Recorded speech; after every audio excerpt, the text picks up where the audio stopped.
in it, in the ground handling services at Entebbe, disemboweled. And that was taken again by Saleh and Kutesa, the ground handling of Uganda Airlines. And that's how privatization generally happened, taking what was public to the personal. And that's where also part of the official corruption is the nepotism and cronyism. Nepotism is corruption, you know? You can't serve in a cabinet with your wife, with your other relatives. The relatives he has in the cabinet, he has a number of relatives there in the cabinet. Of course, you had the people like the Kutesas, the what, the Rwamiramas, who are there. A country of 48 million, 46 million, Then of all the soldiers, your son is the one most qualified to be the chief of defense forces, Your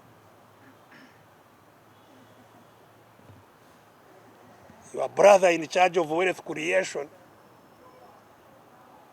Your in-law has a budget also to promote our exports, I don't know, and what, And the crony is appointed in parastatals, people who manage authorities and so on.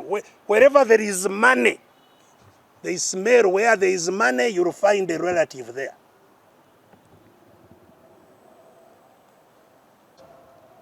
Is all part of this corruption and emulated by all the others. So that's why whoever becomes anything wants an escort. Escort you for what? They will escort vehicle, lead vehicle, what, Including all these peasants we have been suffering with in the trenches as soon as they get into office. Because they have an example to watch from. Dealing with corruption, therefore, takes three things to my mind. First, you need a fair and accountable system. You must have an accountable system where the owners of public goods and assets have power to check those who use them. A system of checks and balances, starting with the owners of public goods and assets. That system, if it is not there, you will not deal with corruption. Secondly, you need a system of detection to alert you when corruption happens. And thirdly, you need a system of deterrence, consequences. If you were caught, then you know the consequences are coming, automatically follow. But when you can steal with impunity, as happens here, you can divide what is called the national cake the way you want, and there are no consequences. You take 802 billion to your home in broad daylight, and nothing happens. The street children remain there, those without school fees remain there, those without health care remain there. Then nothing will happen. The example in Kenya. You can now think that the Kenyan leaders, and I have seen the young people rebuff them, say, don't praise us now. Young people are refusing the praises from the leaders. Say, you are praising us so that you may survive. We will not listen to your praises. You are the problem. They no longer want to listen.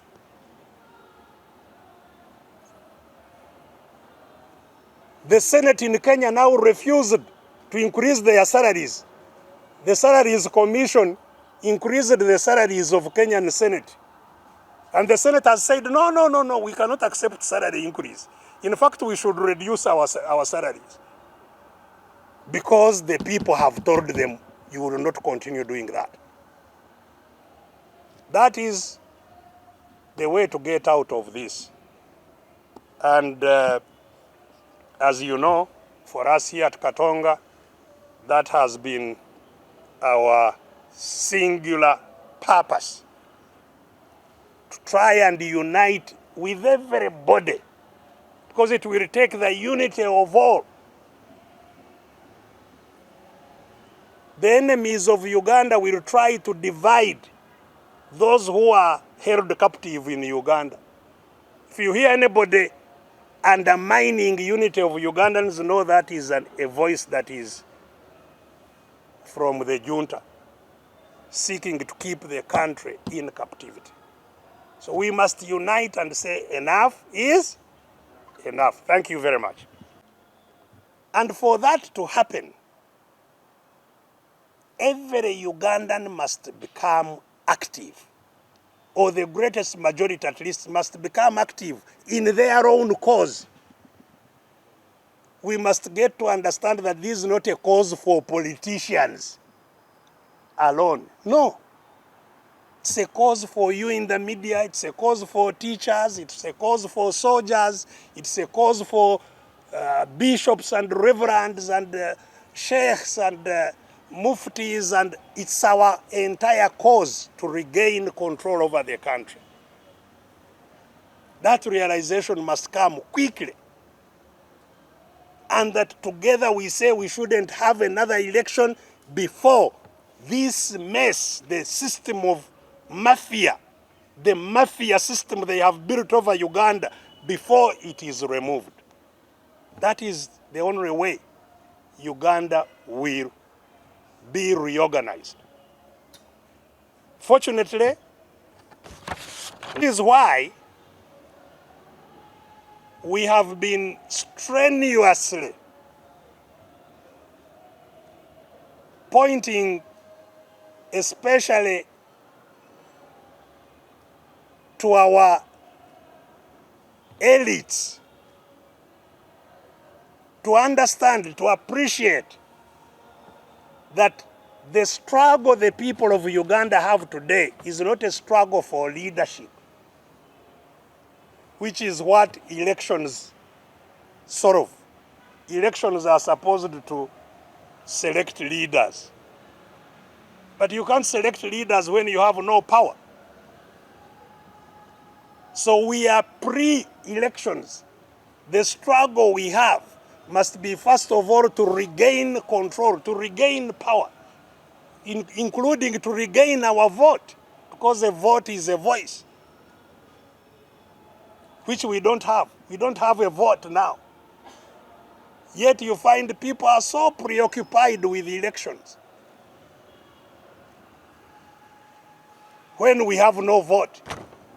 So before the next election, before 2026, if we want 2026 to have meaning, we must have a new order in Uganda before 2026, before the next